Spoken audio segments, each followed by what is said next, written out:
Good day, everyone. So, this is how we summarize Republic Act 9003, or the Ecological Solid Waste Management Act of 2000. So, what is Republic Act 9003? It is an act providing for an ecological solid waste management program, creating the necessary institutional mechanisms and incentives, declaring certain acts prohibited, and providing penalties, appropriating funds therefore and for other purposes. This Republic Act declares the policy of the state in adopting a systematic, comprehensive, and ecological solid waste management program. It ensures the protection of public health and the environment and other segregation, collection, transport, storage, treatment, and disposal of solid waste.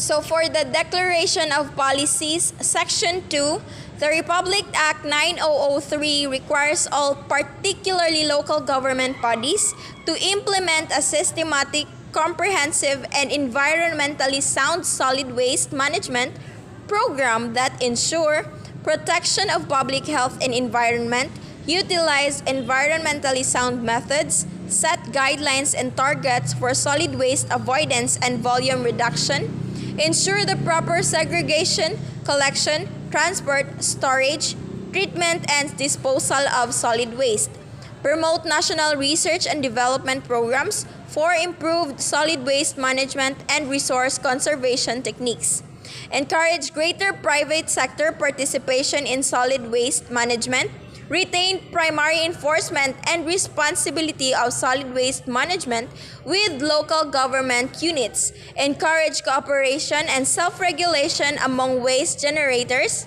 institutionalize public participation, strengthen the integration of ecological solid waste management and resource conservation and recovery topics into the academic curricula of formal and non-formal education, institutionalize public participation. So we have here the institutional mechanism of Section 4, the National Solid Waste Management Commission. The commission shall be composed of 14 members from the government sector and 3 members from the private sector. So, government sector. The government sector consists of the following resident institutional units and all units of central, state, or local government, all social security funds at each level of government, all non-market, non-profit institutions that are controlled and financed by government units. Its 14 members are the DENR, DILG, DOST, DPWH, DOH, DTI, DA, PIA, MMDA, League of Provinces, League of Cities, League of Municipalities, Liga ng mga Barangay, and TESDA. So we also have here the private sector. So private sector is the part of the economy, sometimes referred to as the citizen sector, which is owned by private groups, usually as a means of establishment for profit or non-profit, rather than being owned by the government. So its members consist of 3, and these are the representative from the NGO sector, representative from the recycling industry, representative from the manufacturing or packaging industry. Collaboration between public and private entities, which are the government sector and private sector, creates better and more effective public and private services and products. It completes work on time and within budget.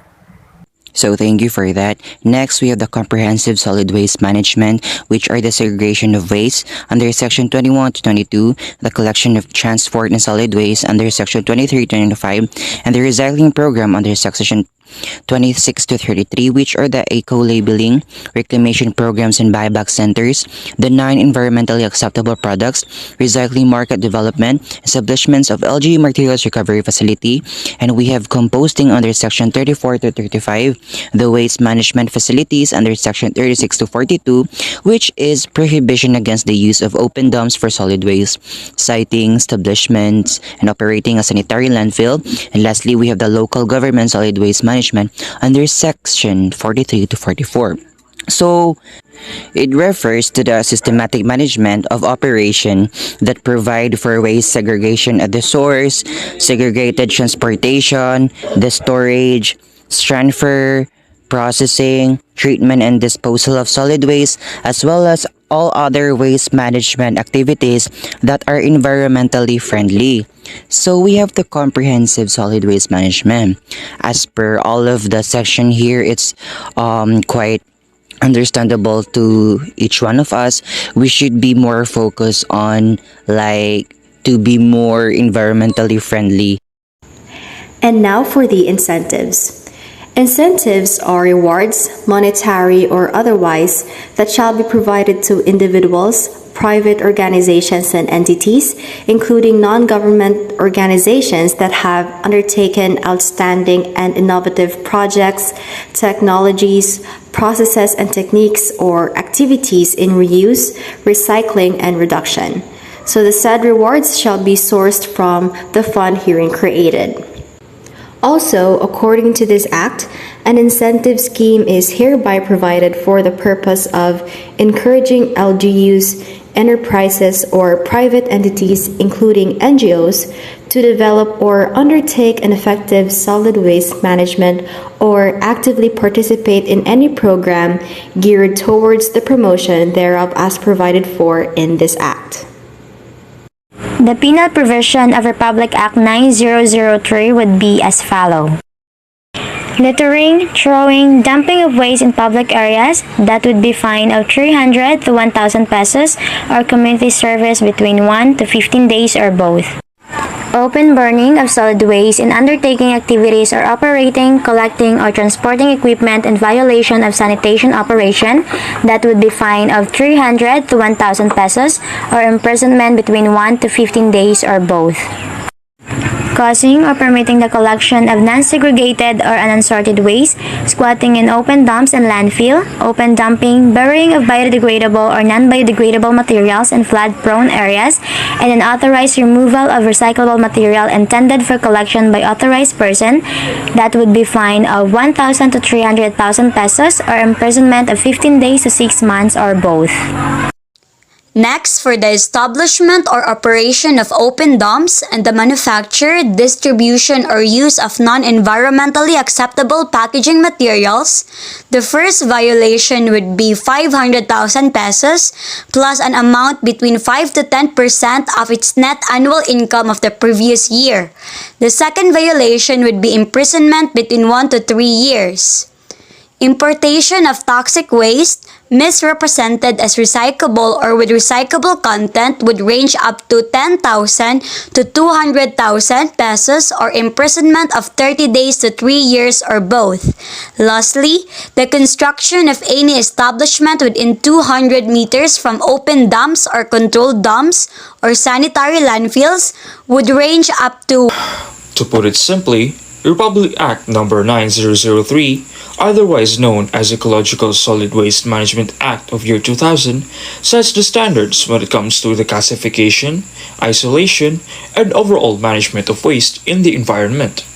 The act was signed and put into mobilization in hopes of keeping our solid waste in check by setting the standards on how waste is segregated and the ideal ways of containing said waste away from the environment, as to reduce their adverse effects to the environment and its inhabitants.